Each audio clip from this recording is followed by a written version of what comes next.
Oh, kalau yang paling ini yang paling terguncang sih secara psikologis pasti istri saya. Waktu itu istri saya lagi hamil tua kan. Lagi hamil tua sampai akhirnya nggak pernah pulang ke rumah lagi sekarang. Saking setrauma itu. Sampai sekarang? Iya, padahal rumah saya cuma satu-satunya.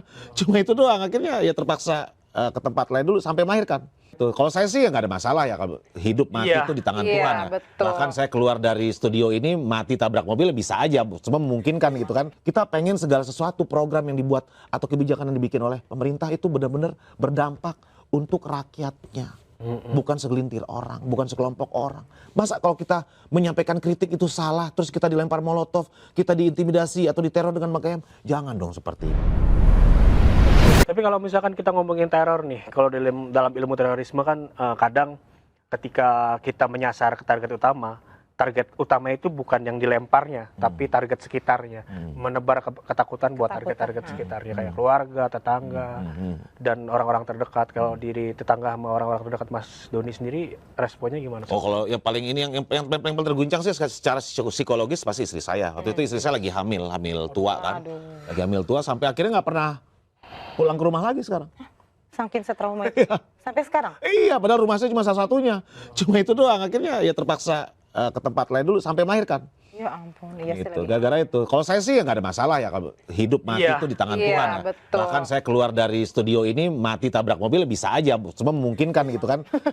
Tapi kalau ya kasarnya seperti itu Mas. Tapi kalau ya kan hidup kita nih nyawa kita nih Tuhan yang ngatur semuanya. Tapi kalau kayak istri mungkin tetangga mungkin sedikit terganggu. Pasti mungkin tetangga takut juga sih, takut kena misalnya bom molotov gitu kan.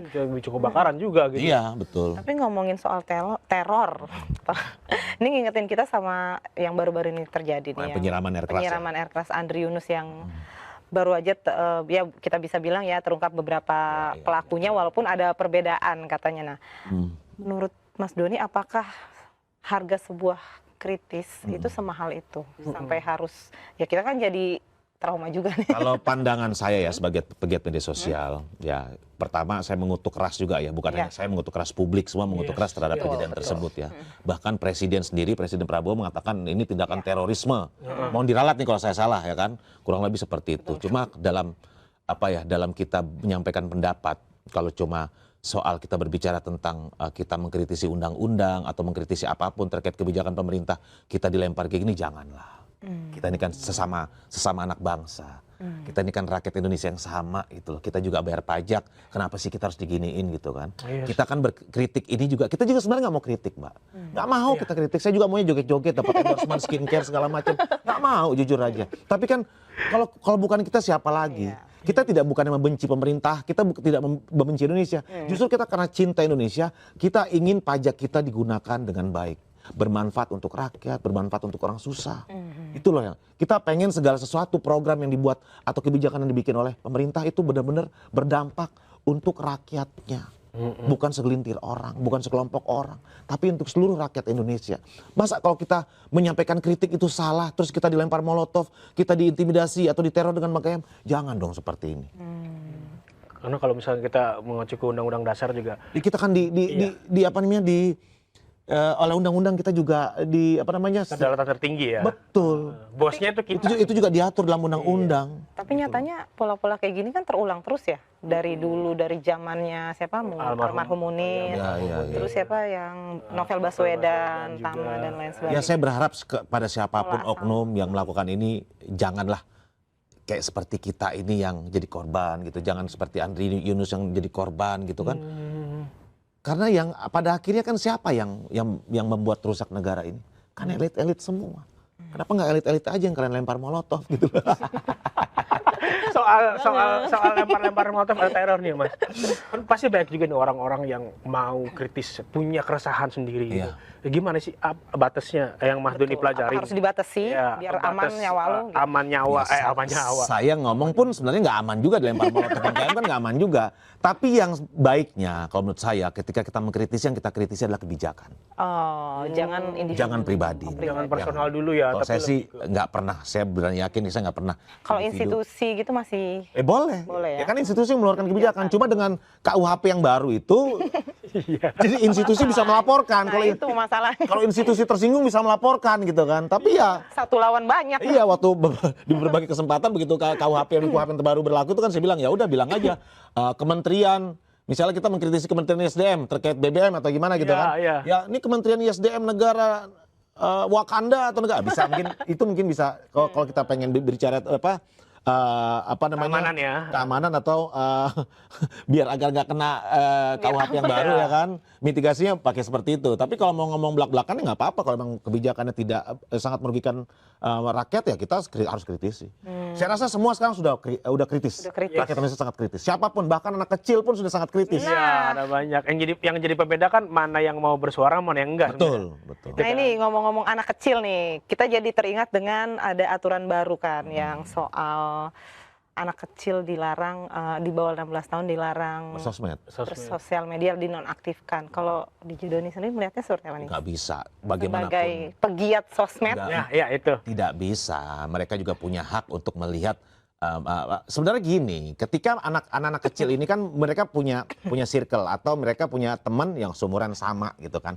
Otomatis yang dia follow kan algoritma yang ada di timeline kita adalah algoritma tergantung kepada kita. Yang algoritma itu kita yang buat. Kalau di media sosial tuh. Kita sukanya apa ya itu aja. Kita suka kucing ya kucing aja yang keluar. Kita suka otomotif ya mobil aja keluar. Sebenarnya apa yang ditakutkan sebenarnya oleh pemerintah? Yang saya takutkan, yang saya khawatirkan atau saya melihat seperti kayak ada ketakutan pemerintah bocah-bocah ini yang di bawah 16 tahun ini akan juga ikut menyerang pemerintah. Iya, gitu. Padahal kan kalau kita ngacu ke ilmunya algoritma sendiri, kalau misalkan anak-anak itu dididik yang benar, ilmu agamanya bagus, pasti di sosial media nyarinya konten agama. Betul. Gitu kan? Semua kembali kepada orang tua. Ustadz. Karena kan gitu kembali kan saya dulu waktu mungkin ya siapa ya saya pernah melihat anaknya dia udah punya anaknya dilihat handphonenya tuh yang ngatur orang tuanya semua. Iya. Gitu. Jadi ya sampai anak SD, SMP saya rasa mungkin SMA ya sudah mempunyai kebebasan ya, nggak dicek lagi ya. Tapi kalau SD sampai SMP pasti dicek tuh dan orang tua berhak untuk melihat apa yang ditonton oleh anaknya. Tapi kalau aku sendiri pribadi, kalau misalkan ngontrol TikToknya anak tuh tinggal scroll 5 kali aja. Kalau ada yang aneh-aneh, klik aja bintang 3-nya tidak tertarik. Kan bisa tuh. Jadi langsung berubah ya. Langsung berubah algoritmanya tuh. Lihat sosmed anak. Iya, jadi ngelihat tuh klik, ada yang aneh nih, aneh-aneh gitu kan. Ya saya klik tidak tertarik sehingga algoritmanya berubah nantinya anak-anaknya gitu. Ini kan bisa diatur gitu. Orang puas, ya? Betul, makanya ini berlebihan aja ngeluarin PP Tunas namanya. PP Tunas. Ya itu agak berlebihan menurut saya. Karena kan katanya buat menghalau ancaman-ancaman dunia maya sedikit kritik terhadap Komdiji harus serius terkait pemberantasan website judi online. Itu yang penting. Itu paling penting. Karena, itu Mbak, saya melihat banyak banget korban-korban judi online ini yang sampai cerai, sampai bunuh diri, sampai jual barang, ribut sama orang tua segala macam gara-gara judi. Ini paling penting. Jadi menurut saya Komdiji ini juga harus fokus bukan hanya ngurus kayak ginian. Ini nggak terlalu penting. Itu coba judi online sampai sekarang masih ada. Gimana caranya slot segala macam masih ada. Apa jangan-jangan mereka memfasilitasi ini. Jangan-jangan. Ya. Dugaan. Ya, tapi yang lebih bahaya kan sebenarnya iklan-iklan judi ini menyasar anak-anak berupa game jadinya. Betul. Betul. Karena kalau data dari Komdiji sendiri katanya 13.000 anak itu sudah ikut judi slot dengan taruhan di bawah 10.000. Betul. Bahaya juga sih. Ini bener nih fakta di bawah. Itu bocil-bocil di daerah-daerah kampung-kampung silat mainin slot semua. Karena mikirnya itu game. Betul. Dan ini candu banget, candu. Mereka ini, saya punya teman banyak yang kena korban judi online. Mereka lebih baik depo daripada beli makanan. Iya.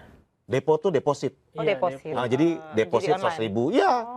20.000 deposit. Taruhan. Enggak taruhan. Jadi kita transfer deposit ke bandarnya. Deposit boleh ke bandarnya. Kita nanti. Baru kita bisa main. Dibuka aksesnya gitu. Iya. Bukan buka akses, bisa taruhan. Bisa gitu. taruhan. Gitu. Kalau gampangnya lu gini, Pit. Lu kalau misalkan tengah malam ke minimarket deh. Malam. Kalau ada yang ngisi pulsa, nah itu orang mau depo tuh biasanya. Depo biasanya. Banyak banget sekarang tengah malam ke minimarket. Dan caranya macam-macam. Ada yang transfer pulsa, yang ada yang apa, banyak macam caranya. Bahaya.